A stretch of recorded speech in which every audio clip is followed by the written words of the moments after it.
ಹೋಳ ಹಬ್ಬದ ಪ್ರಯುಕ್ತ ಬೀದರ್ ಜಿಲ್ಲೆಯ ಗಡಿಭಾಗದ ಔರಾ ತಾಲೂಕಿನ ಉಜಿನಿ ಗ್ರಾಮದಲ್ಲಿ ಆಚರಣೆ ಮಾಡಲಾಯಿತು.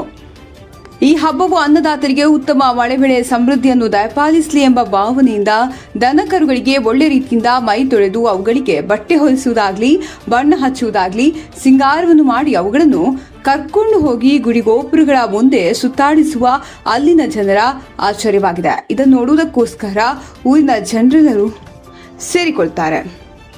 ಒಳ್ಳೆ ವಿಜೃಂಭಣೆಯಿಂದ ಆಚರಣೆ ಮಾಡ್ತಾರೆ. ಈ ಸಂದರ್ಭದಲ್ಲಿ ಅದೇ ಊರಿನ ಗುಡುಪಳ್ಳಿ ಪಂಚಾಯತ್ನ ಅಧ್ಯಕ್ಷರಾದ ರವೀಂದ್ರ ರೆಡ್ಡಿ, ಸದಸ್ಯರಾದ ನರಸಪ್ಪ ಶಿರುಪತಿ, ಸಂಗರೆಡ್ಡಿ ದೊಗಾಲೆ, ಮಾಣಿಕ್ ಹಲಿಗೆ, ಸೂರ್ಯಕಾಂತ್ ಚಿಲ್ಕವಲ್ಲೆ, ಅನಿಲ್ ದೊಗಾಲೆ, ಶಾಲಿವನ್ ಸೂರ್ಯವಂಶಿ, ಯಶಪ್ಪ ಹಾಗೂ ಉಜನಿ ಊರಿನ ಜನರು, ಹಿರಿಯರು, ಮಕ್ಕಳು ವೀಕ್ಷಿಸುತ್ತಿದ್ದರು.